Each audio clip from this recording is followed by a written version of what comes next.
जिसके ऊपर हम बात करें।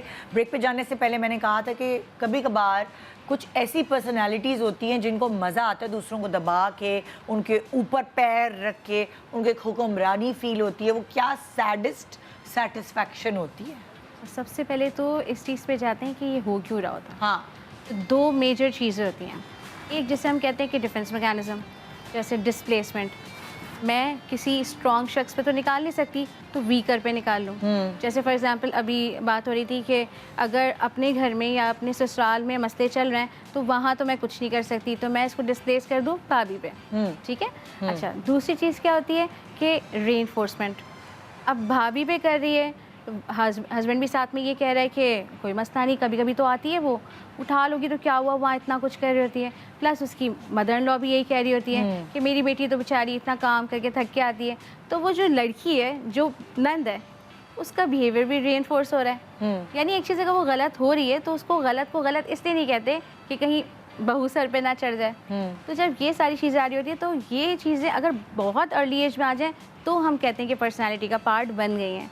अगर अर्ली एज नहीं है, जैसे अगर for example Nand 23 years 22 years के बाद ये सब चीज़ें स्टार्ट हुई हैं, तो फिर ये ट्रेट्स नहीं होते हैं, ये कुछ फीचर्स होते हैं जो आते हैं और फिर जा भी सकते हैं।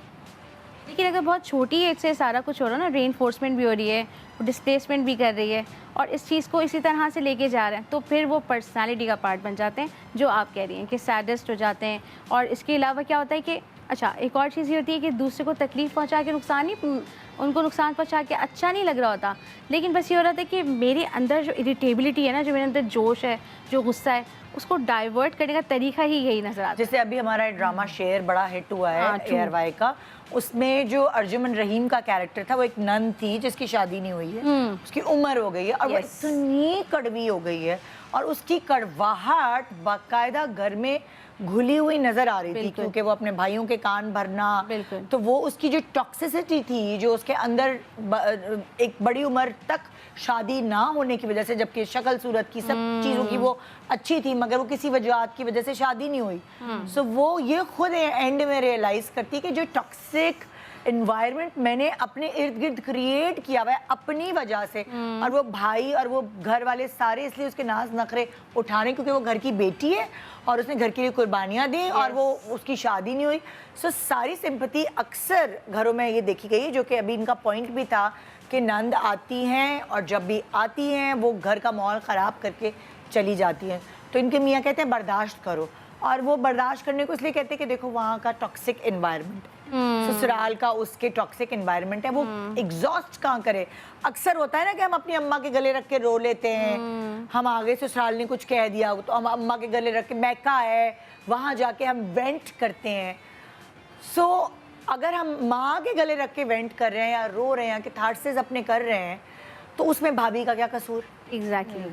हम वेंट कर रहे हैं उधर आके, उधर आप रोएं धोएं गले लगे वेंट करें, किसी का कंधा चाहिए रोए, मगर आके वही टॉक्सिक एटीट्यूड जो आपको ससुराल में, अपने ससुराल में मिल रहा है, वो आप अपने मैके में लेकर आ रहे हैं और तकलीफ दे रहे हैं अपनी भाभी को, और भाई कह रहा है कि बर्दाश्त कर दो, बर्दाश्त कर दो। तो वो टॉक्सिक एनवायरनमेंट आप अपनी बीवी को दे रहे हैं। ये मर्दों की गलती है ना फिर इसमें। तो बिल्कुल, देखिए एक साइकिल चल रहा होता है, कहीं भी ये हो रहा होता है कि जब माँ के पास आके नंद कुछ रो रही होती है, कुछ कर रही होती है, तो समटाइम्स भाभी कहती है कि तुम्हारे सारे रोने यहाँ आते हैं, समटाइम्स ऐसा भी होता है, वाइस वर्सा भी हो रहा होता है। तो द इम्पॉर्टेंट थिंग इज़ कि हमारे यहाँ जो माइंड सेट बन गया ना, इसको चेंज करना और इसको बदलना, साथ में इसको इम्प्रूव करना बहुत ज़रूरी है।